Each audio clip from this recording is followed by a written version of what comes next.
Brittany Sands. Patty Cross. Here. Nicole Conkle. Tom Midkiff. Here. Stuart Stoltz. Here. We have a quorum. Thank you.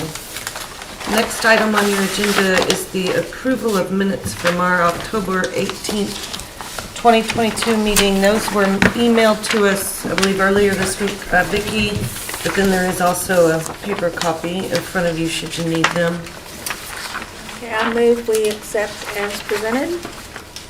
I'll second. All in favor, say aye. Aye. I think that's everybody. And then we'll move on to the first item of new business, and that is the chairperson's report and administrative approvals. For my report, I do want the public to know that as part of the comprehensive plan study, there is a survey out on the city's website right now where I think this would be safe to say the consultants have put out some preliminary information and they're kind of wanting some public weigh in on that information that they've put out and proposed at this point. So I want to encourage everybody to take some time and visit that. And other than that, I believe that's all. We'll move on to administrative approvals.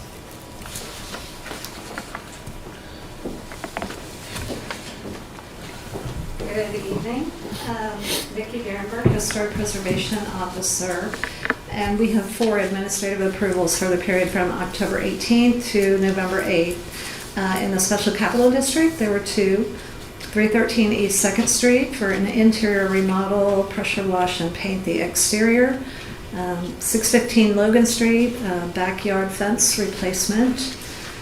In the Special Historic District, there's 407 Wapping Street. New asphalt shingled roof on rear addition. This was being done in conjunction with the solar panel installation that you all approved last month. And Central Business District, we have 305 West Main Street. Repair brick on the rear, repair roof, and must be a reference to the fact that the roof is a rubber roof. Jordan put this together. And that's all I have. Sure, blame it on Jim, he's not here. That's right. Thank you, Vicki. Moving on to item number 2 of new business. Madam Secretary, if you'll please read the request. In accordance with Articles 4 and 17 of the City of Frankfort zoning ordinance, Michael Hacker requests a certificate of appropriateness to alter the design of the existing porch of the property located at 614 Shelby Street. The property is more particularly identified as PVA map number 062 1406 00500. And we'll begin with staff's presentation. Okay, so this property is back before you. You saw it last month. The applicant has actually submitted a new proposal for your consideration, which is to keep the existing square post exposed and to reinstall the railings from the previous porch. And as with the previous proposal, there is an additional structural member supporting the porch deck in the middle behind the stairs, adjacent to the brick wall. As background, this property is 2 units of a 7-unit historic military barracks building. Okay. The building is contributing to both the Frankfort Barracks National Register District and the South Frankfort Neighborhood National Register District. It is located in the Special Capital Historic Zoning District. Let's see here. We've got a PVA map that shows you the location. This is the 1907 Sanborn map, and I don't have an arrow on this, but you can see the long pink structure on the right side of the map there. That represents the 7-unit building. And here is a map of the Barracks District, which includes frontage on both Shelby and Woodland Avenue, which used to be called Short Street. And you can see the building there with the arrow pointing to it. So the applicant had applied for a permit to repair the existing non-historic porch, which was constructed between 1975 and 1981, which is outside the period of significance for either of the historic districts. It was constructed in the Victorian style, and it replaced a historically significant porch, which is the second one from the right-hand side. So it's the porch with a roof that's in the middle. Okay. It replaced that historically significant porch, which had a hipped roof. You can see the roof shape has changed. Round Tuscan columns and minimal stylistic detailing. Here's kind of a close-up so you can see it a little bit better. The historically significant porch was in place when the Frankfort Barracks District was added to the National Register of Historic Places in 1975. The nomination form states that it and other simple porch styles that were in place in 1975 were likely original to the military buildings in this district. The applicant discovered during work that the Victorian porch was extensively rotted and that the supporting members needed to be replaced. He continued this work without amending his permit, but once that was discovered, he stopped work so he could obtain a certificate of appropriateness as required in this historic zoning district. And he has worked diligently with staff since that time. I actually advised him to bring the last proposal before you, which you all found not to be compatible. And luckily he's still with us this evening. But I also have advised him that I think this is the best approach for him to bring it back as it has been constructed for your review. And it looks like this. You'll see once it's painted, you won't see where the brackets used to be. It'll just be a very simple, minimally stylistic construction. Let's see. These are the points to consider here that staff feels is relevant to your review. The Victorian porch was not a historic porch. The historic porch, which had simple porch posts, was removed in 1975 to 1981. That was the significant porch, and it is gone. It was replaced by a recreation of something that never existed. So the removal of the historic porch and the construction of something different did adversely impact the historic integrity of that building at that time. It altered the design of the historic porch roof, which I showed you on the previous picture was a hipped roof. It added turned posts where they had not existed previously, as well as ornate Victorian brackets at the roof line. It created a false sense of history, and because of that, there was confusion about the significance of the porch and whether it was an original feature or an authentic replacement of an original feature, and we don't have any evidence to suggest that it was. The design that is proposed by the applicant as a replacement does not cause or create confusion. It is a new porch, and it will look like a new porch, but it is also very simple, as many of the barracks porches were originally, and some of them still are. It is compatible with the building as required in Article 17.10.8D, which states the detailing of the components of the porch, including roofs, railings, and trim, shall be compatible with the existing building. The simple design of the porch is close to what already exists at 611 Woodland Avenue, which you can see here, and also at 617, 619 Woodland Avenue, which has square posts, which are also for both of those buildings. Those square posts are evident in the 1975 photos in the National Register nomination. The simple porch designs that are called out in the National Register nomination are considered by the author of that nomination to be the original porches. The Victorian porch that existed in 1975 on a different unit, a couple doors down in those photos, was considered by the author of that report to be a later alteration.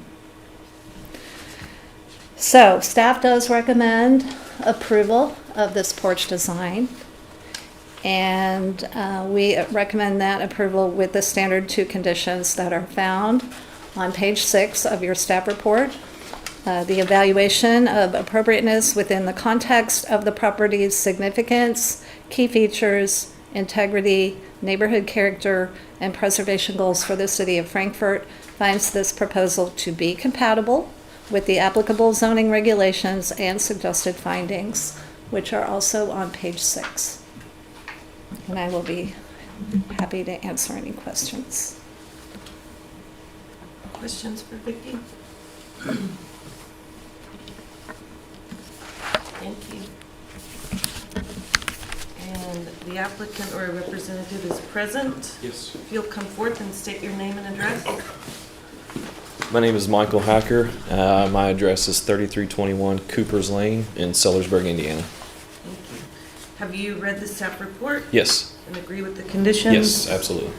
And we just want to thank you for coming back, No problem. working with us. Appreciate We it, yeah. really appreciate that. Yeah. Thank you. Any questions for the applicant? Believe it or not. Again, thank you. Yeah, you're welcome. All right, now let's see, is there any members of the public present to discuss this proposal or request? Okay. Having none, I'll entertain a motion. Based on the 6 suggested findings from staff on page 6, I would move that we approve the request for the certificate of appropriateness to alter the design of the existing front porch of the property located at 614 Shelby Street, with the 2 conditions for approval. Is there a second? I'll second. Roll call. Mr. Midkiff? Yes. Mr. Stoltz? Yes. Ms. Oberlin? Yes. Ms. Cross? Yes. Ms. Johnson? Yes. Motion carries. Thank you again. Thank you, guys.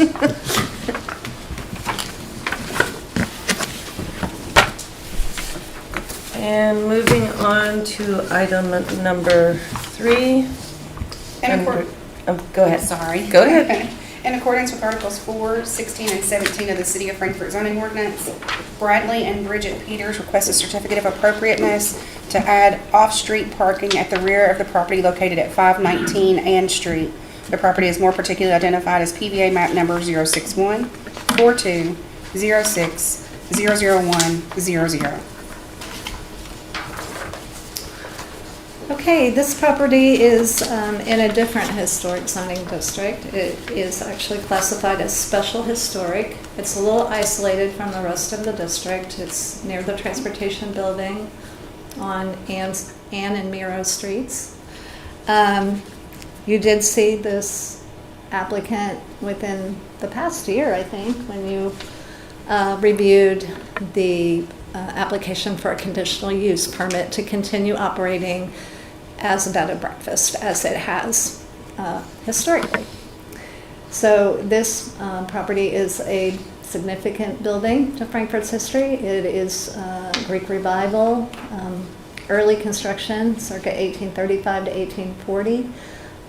I forget who the original owner of the property was, but it was purchased by S.I.M. Major, who was a newspaperman here in Frankfort. He was the owner of the Yeoman, and he was also a mayor at one time.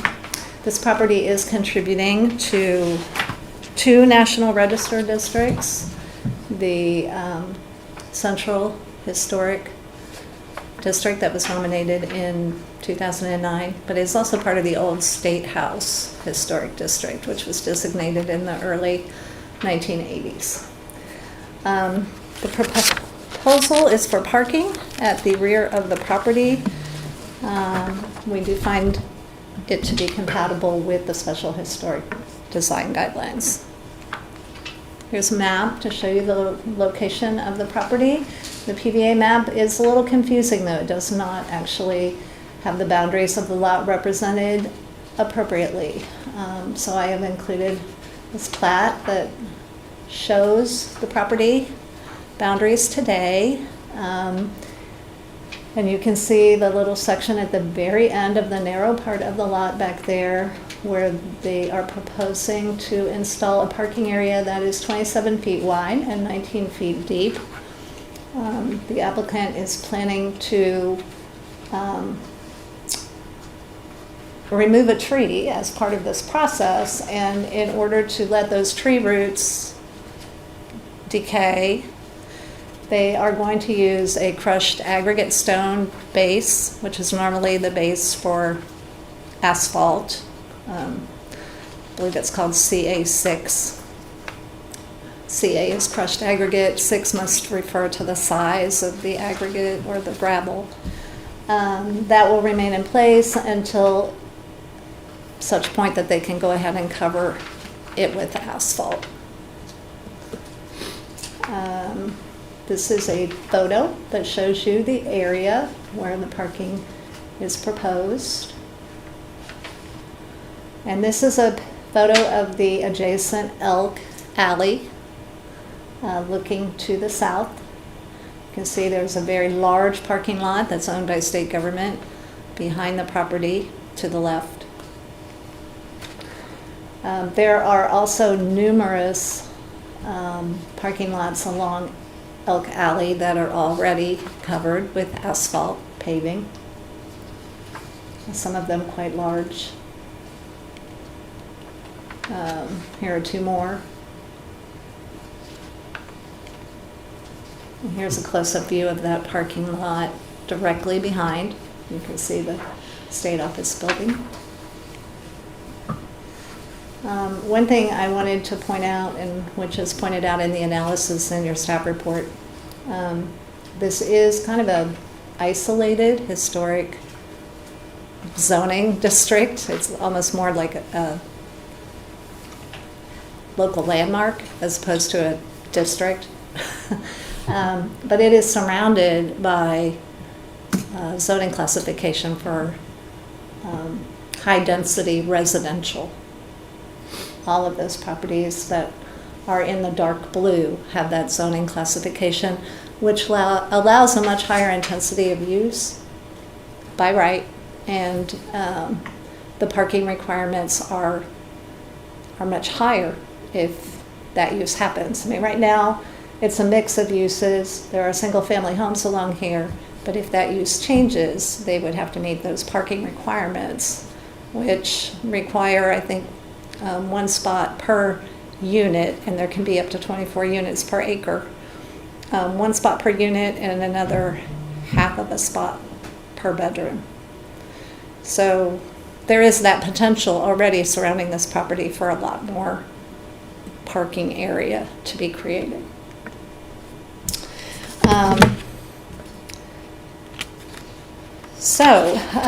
The design guidelines themselves do recommend that parking in this particular zoning district be located at the rear of the property.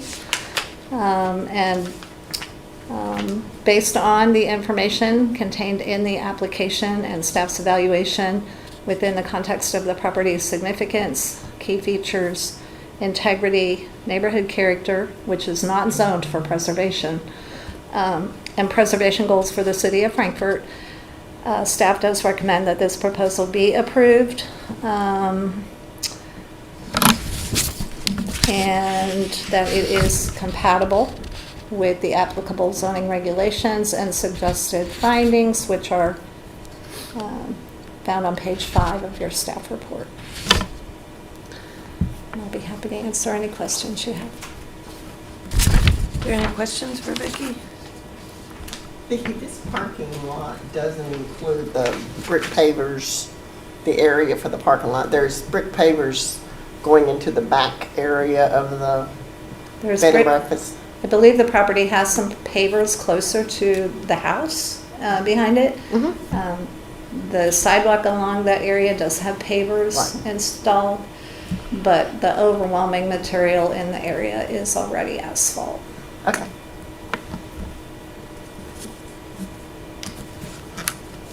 Any others?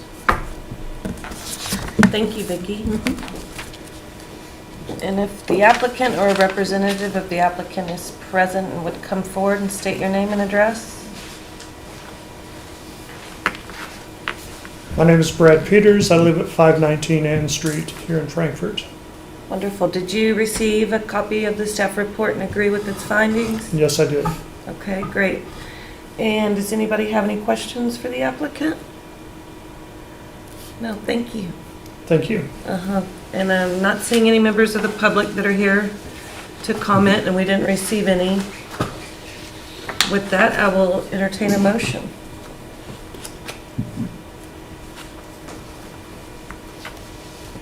Oh, me. Well, I guess I'll take it. You got it.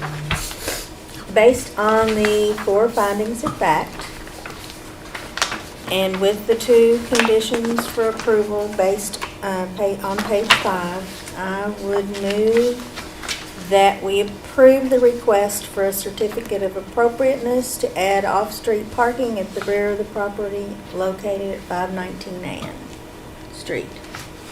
Is there a second? Second. Roll call. Mr. Midkiff? Yes. Mr. Stoltz? Yes. Ms. Oberlin? Yes. Ms. Cross? Yes. Ms. Johnson? Yes. Motion carries. Thank you. Thank you very much.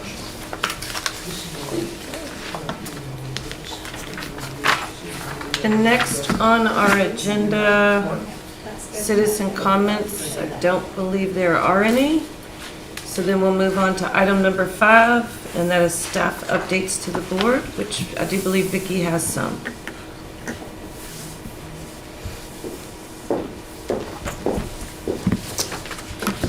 Yes, thank you. I wanted to follow up with what Jen mentioned earlier about the survey for the comprehensive plan. You can access that survey on the website that has been created specifically for the comp plan. It's called distilledtogether.com.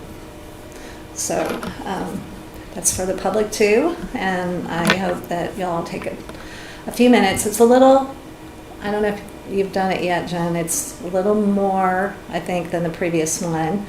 It kind of dives in a little deeper into some of the specific development issues surrounding different areas in the county. But we really need everybody's feedback. So we encourage you to do that.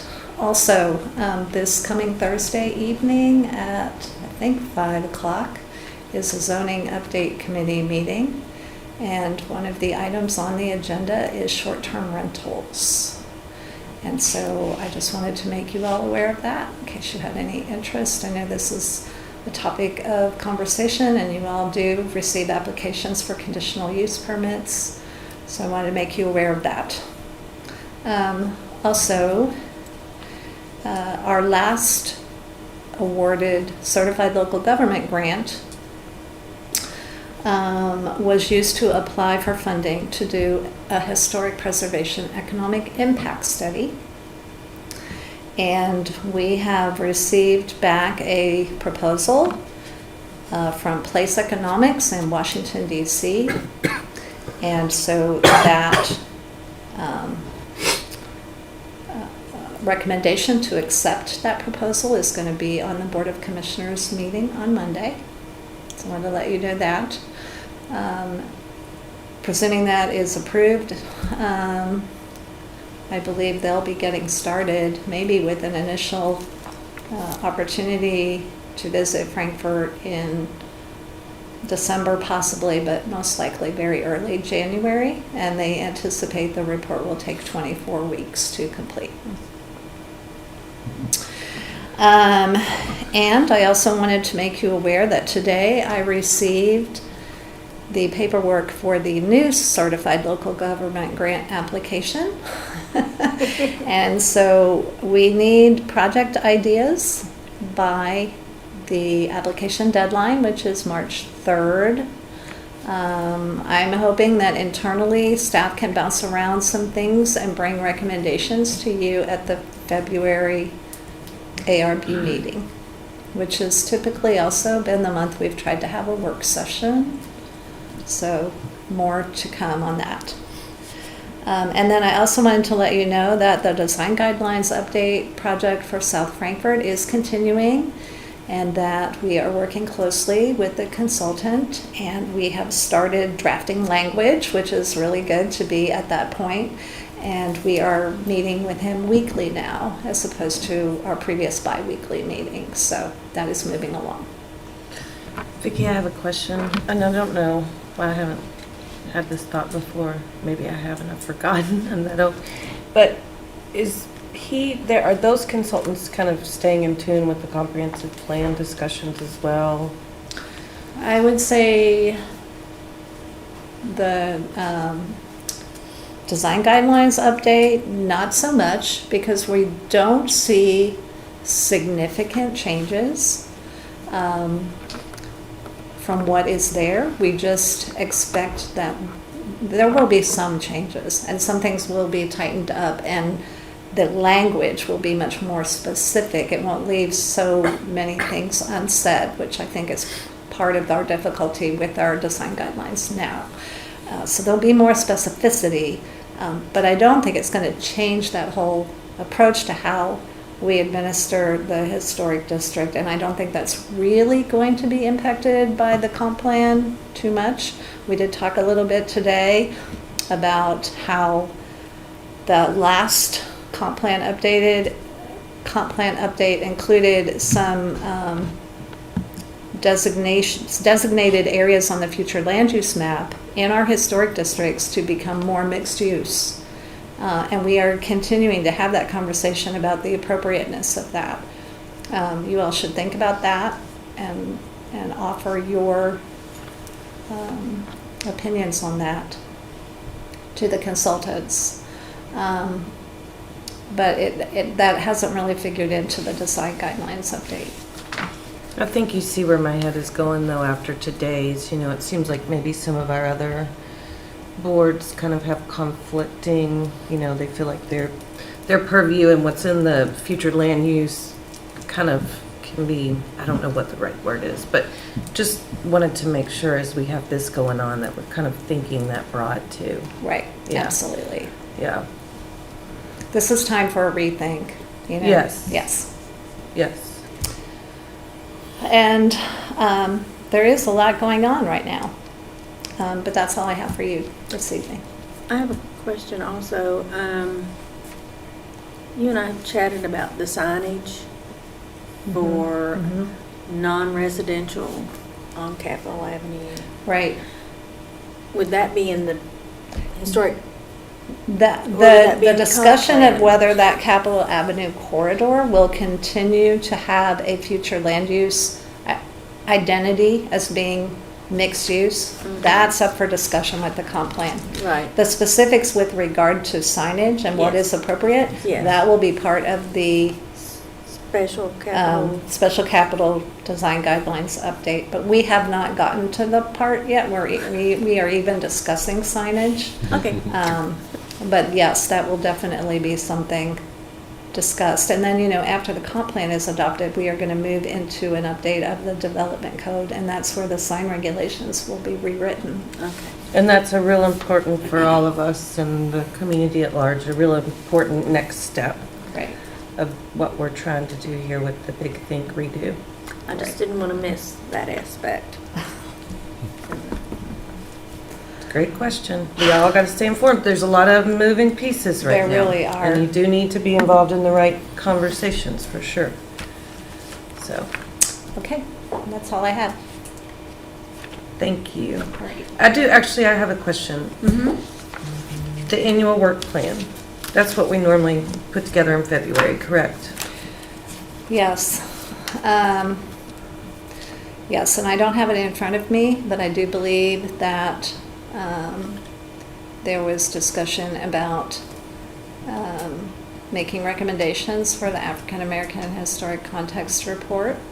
So I don't know if you all have had a chance to really dive into that yet and look at the recommendations in the report, but it would be a good thing Yeah.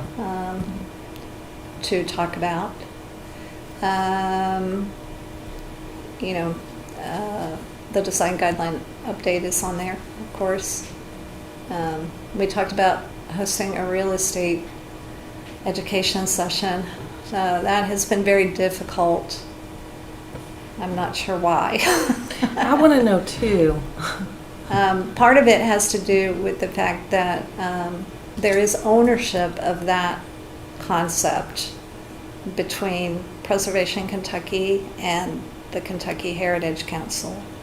And they work out an arrangement with the Kentucky Real Estate Commission with regards to the format of the education and that it's accredited and taught by approved instructors and all of that. So I kind of have to coordinate our participation with those entities. And I think that Betsy Hatfield, the Director of Preservation Kentucky, has had a very difficult year.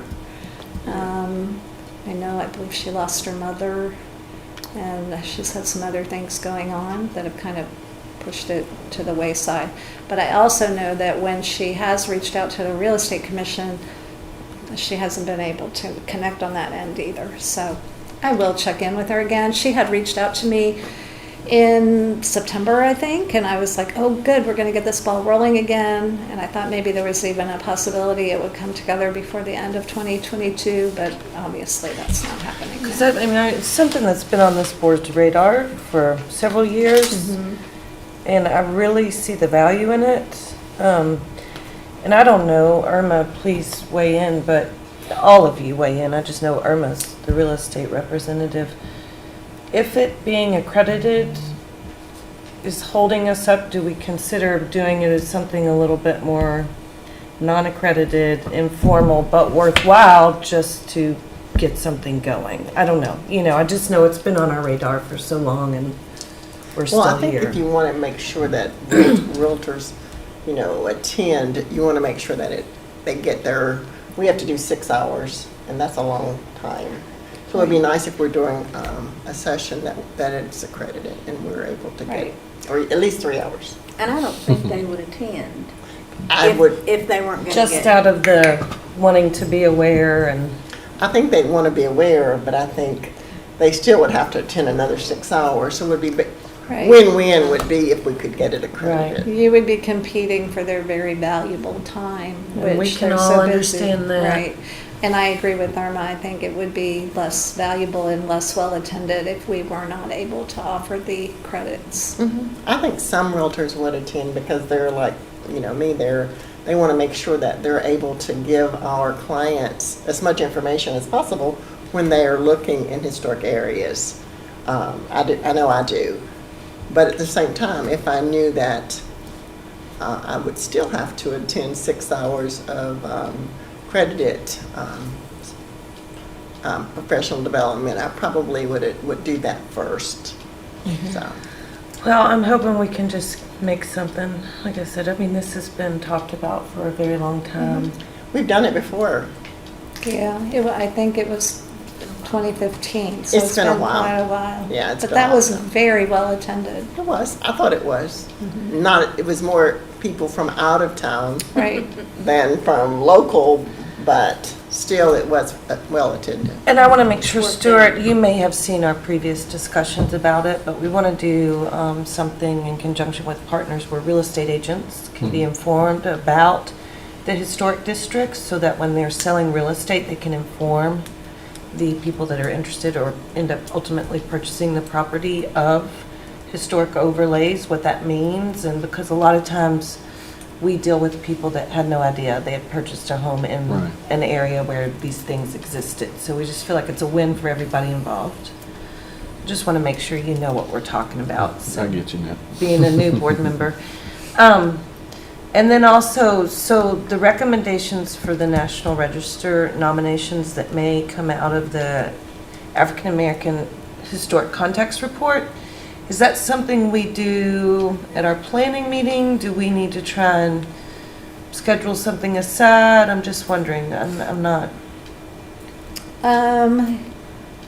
I think we could do it at the planning meeting, or you could do it individually, and Okay. you know, you could, the recommendations are in the report, so maybe Yeah. it's just more getting a sense of what your priorities are Yeah. as a board for supporting which ones happen first. And I will say this, I haven't checked in a few weeks, but Dan Vivian at the University of Kentucky Historic Preservation Program reached out to me after the report was published and said that he had 2 students this semester who are interested in developing or beginning to develop National Register nominations. One of them is doing one for the Freedom March in South Frankfort, Nice. and the other one is for the Green Hill Baptist Church, which is a nomination that has already been started. And so I think we're hoping the student can kind of pick up where that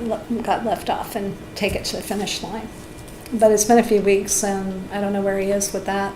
So, Okay, but certainly something to keep in mind. Okay. Sorry, guys, I felt like we had some time, and I wanted to revisit this. So, thank you. With that, is there any more discussion? We ready for a motion to adjourn? Okay. I'll make a motion that we adjourn. Second. Second. All in favor, say aye. Aye. Thank you. Miss Irma, hey, when are you leaving tomorrow? I'm just calling her. I'm just gonna so